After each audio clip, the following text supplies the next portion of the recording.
This story coming out of Minnesota is simultaneously insane and also very unsurprising. I'm sure stuff like this happens all over the country, especially with this remittance issue.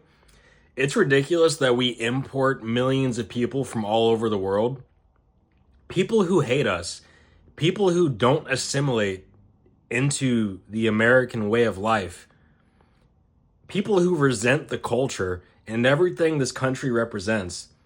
They're a net negative drain on society, and we give them freely so much abundance that they can not only survive in our society, but they can send billions of dollars of remittances overseas, which is bad enough as it is, but it's also untaxed. So taxpayers in the United States are paying to import people who hate them, are a net drain on society. And then over half of that money is going to other countries. And now it's coming out that they're funding terror groups. New York Times, where they write how fraud swamped Minnesota's social service system on the watch of Tim Walz. They write at the New York Times, over the last 5 years, fraud took root in pockets of Minnesota's Somali diaspora, as scores of individuals made small fortunes by setting up companies that billed state agencies for millions of dollars worth of social services that were never provided. 59 people have been convicted in those schemes so far, and more than $1 billion in taxpayer money has been stolen. That is more than Minnesota spends annually to run the Department of Corrections. Now, we showed you the receipts last week.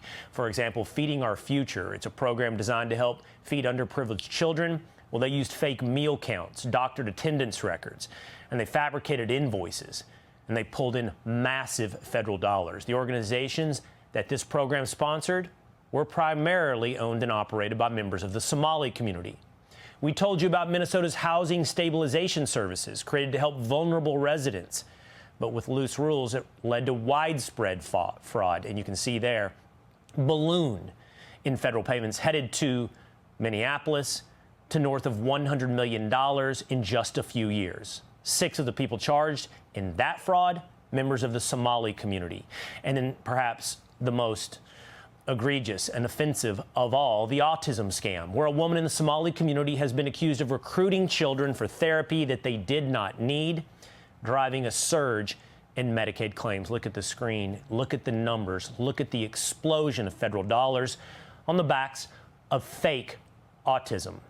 Now, the Times points out all this raises broader questions about the sustainability of Minnesota's not Somalian, but Scandinavian modeled system. That's a robust safety net bankrolled by high taxes. Now, that system created an environment that drew immigrants to the state over many decades, including tens of thousands of Somali refugees after their country descended into civil war in the 1990s. Did Governor Tim Walz have any idea what was happening in his state?